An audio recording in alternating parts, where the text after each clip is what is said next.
Avoid all this at all costs. Let's hop right into the intro and get into it.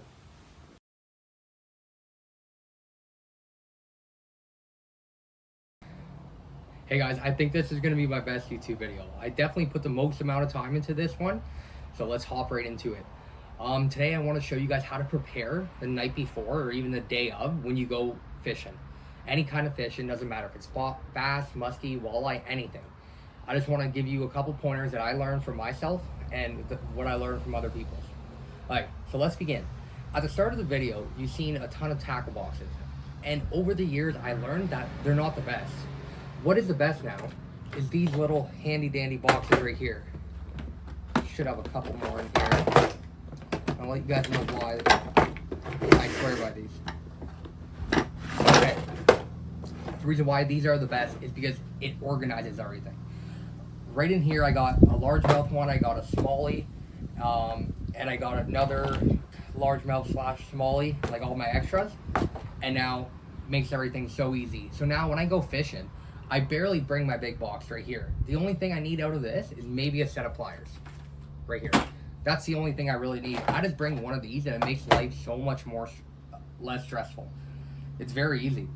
And the reason why I do this is because when you have these big boxes and all that, you're not in huge boats. You're gonna end up bumping into them, kicking them over. Everything's gonna go everywhere and you don't know where everything's at. That's the main thing. You can be looking for a lure for a couple minutes, right? And you don't know where it's at. With these, it's foolproof. You prepare the night before, and half the time you don't need much more than all this that I got, right? Now, the night before you go fishing, there's a couple things that you have to know. Number one is, what are you fishing? That is the biggest thing you have to know. You cannot go in blind, or else nothing will go smoothly and you're just wasting your chances to get fish. So what are you fishing? The weather conditions, right? Is it wavy? Is it still? And the reason why I say that is because it's completely different. When the water is wavy and there's a lot of chop, that gives more fish oxygen. When fish have more oxygen, then that's when they get a little, I don't want to say hungrier, but they get a little more energy, right? And all these big baits like spinner baits and all that make a lot of noise, they get less spooked, right? And they will chase after them because of all that oxygen in the water, and they have a lot more energy. However, when it's still, right, that's when baits that don't produce that much noise and or shake or rattle come in handy, right? Because it might spook them. Not all of them, but it might spook them, right? So that's when something like Sinkos are great, tubes. Oh, sorry. There we go, tubes. And then choppier water. Let's go to our spinner baits, right? Spinner baits, even a chatter bait for bass. And yeah, it's not 100% true, but it is very, very effective to do it that way. I'm not saying that in calm water you can't use a spinner bait and get a fish. I'm not saying that. I'm just saying that it's just less likely to in those current situations. Okay. And now let's jump to the type of bait and colors. This is something that took me a little bit to learn. So before, I always thought bright, bright, bright, bright, right? So a white or maybe a pink or maybe something like this. But what I learned over the years is that you got to stay away from these.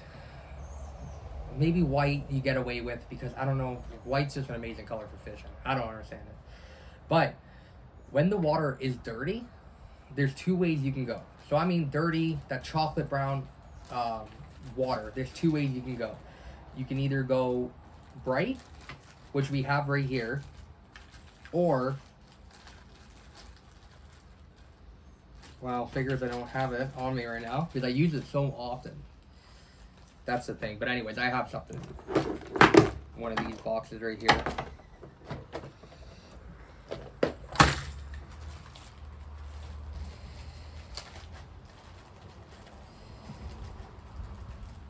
Or yeah, perfect, right here.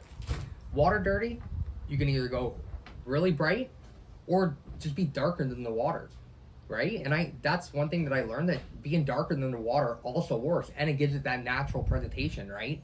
It's not like a pink Senko, right? Yeah, they're gonna see it, but will they bite it? I'm sure they will. They will, 100%. But with these two colors, I don't know, I feel like it's way more realistic and it's just better off. And then when the water gets clear, this is when the fun starts. This is when you can use these really nice colored, and they look natural. That's the thing. Natural is amazing. Like, look at these right here. It's a couple Senkos. And yes, I do have the tip like that, but that's not much. That'll just get a little bit of attention towards them. But yeah, no, I love my natural colors in nice crystal clear water. There's no point of throwing anything super flashy like this white tube, something like that. Yeah, or even like the big chartreuse colors and all this very bright stuff. Yes, you can get away with it. I'm not saying that.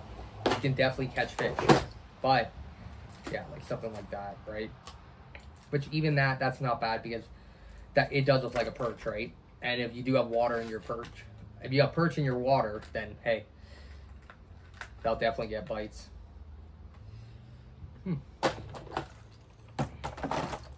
But yeah. So now that said, let me just check here. Temperature is also very huge. If it's too hot, they don't want to move. If it's too cold, they don't want to move. You need to find that perfect sweet spot, and you have to use that to your advantage. And also, another thing is, before you go, what rods are you bringing? It sounds a little silly, but are you trolling for walleye? Well, maybe bring a trolling rod for walleye. It just makes life a little easier, and all these little things really add up. That's the thing. All these little things that you do will end up catching you a lot more fish. And another big one I want to say is rig your rods before you get on the water. It's 10 times easier to rig a rod on a couch or sitting down or standing up than on a boat with waves. That is something very huge, and I do that every time, right? And you should have a plan on what you want to do, right? So rig a rod like a Texas rig or anything, right? Depends what you're fishing.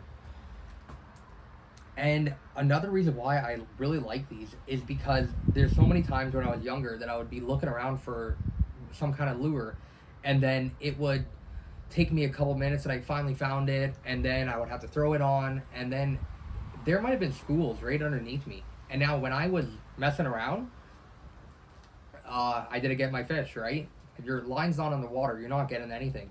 And with this easy method, I can look at it, find it, boom, right on my reel, give her a toss, and we're already out in seconds. So that's another big one.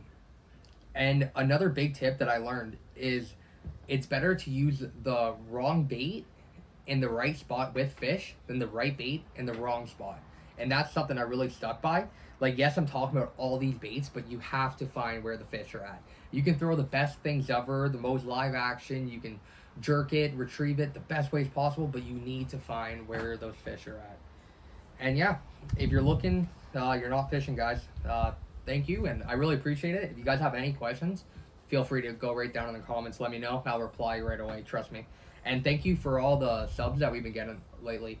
I'm pretty sure I'm at 27 now, and I'm honest to God, I'm really pumped about that. So that's cool. Yeah, and that's about it. And then next video, I might show you guys what is in here and what I use and what are my favorites. So I really appreciate it, guys. Thank you, and have a nice day.